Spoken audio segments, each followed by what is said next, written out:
Yes, ready, start. Sir, I would like to draw attention to some aspects of the export policy and the strategy. We all know that our exportable surplus is only a very small part of our gross national product, roughly of the order of 5 to 6%. We know, however, that international trade, foreign trade, is a function of international interdependence.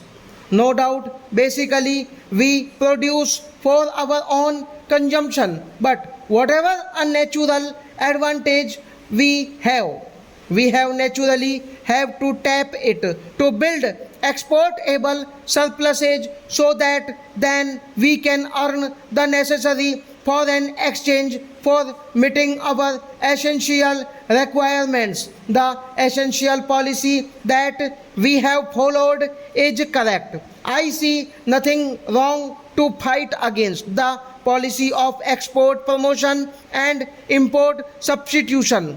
We must remain our policy, but it seems in actual implementation we have failed on both fronts.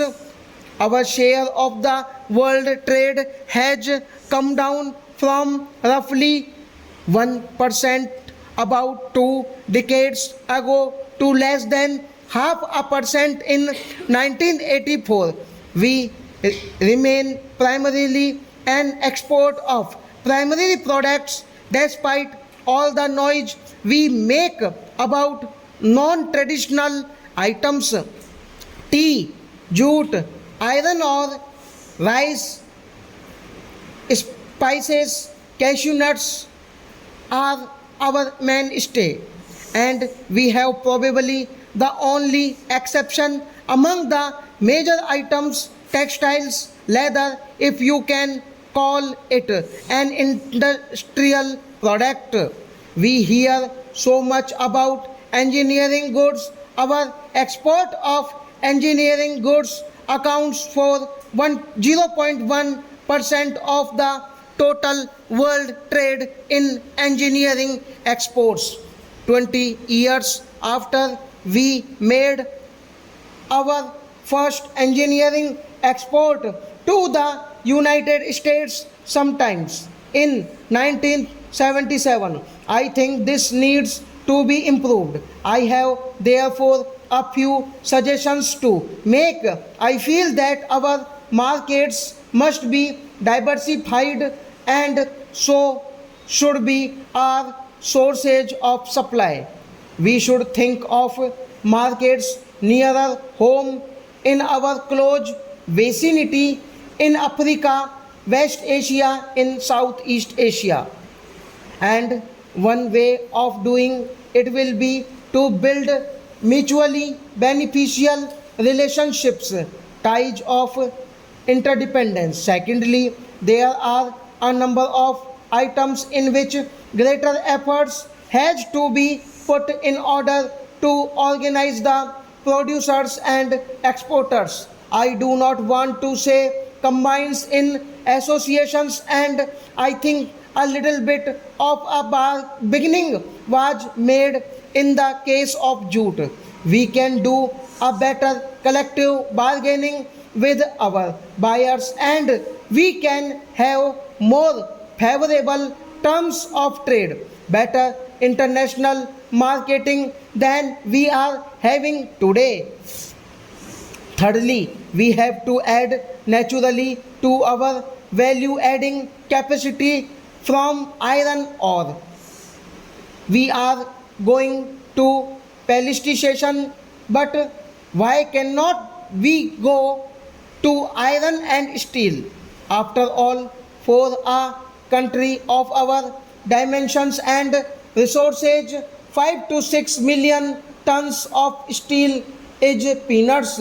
I just mentioned leather. From leather, we have moved on to leather goods, to shoes, etc.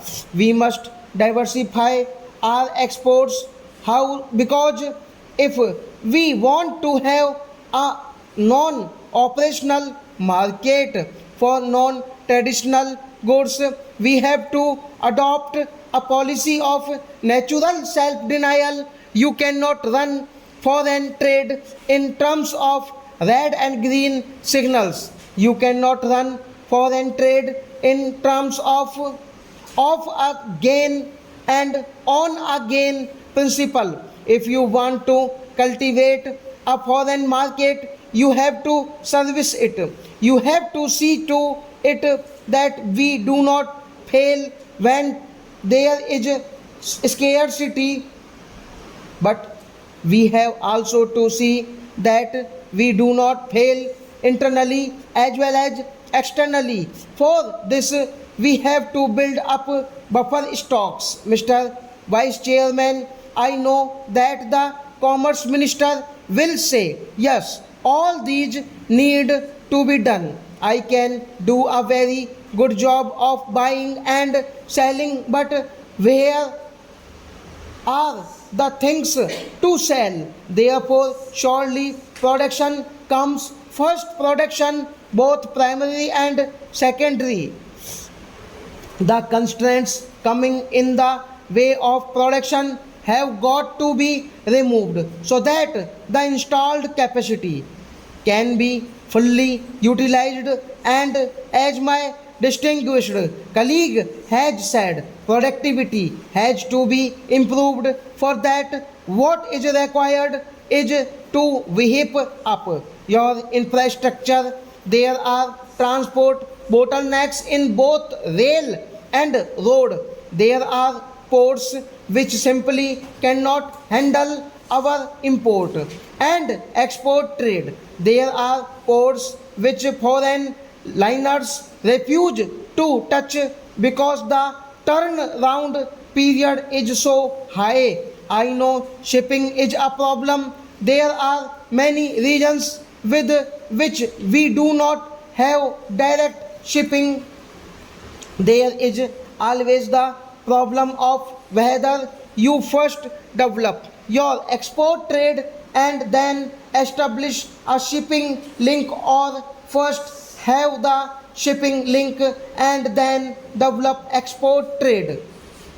There is also the question of adequate banking and insurance facilities with a number of developing countries. We do not have such facilities. Such facilities have been by and large monopolized by the developed countries. Finally, at home, we ought to have better market intelligence and better communication facilities and perhaps more efficient methods of customs inspection.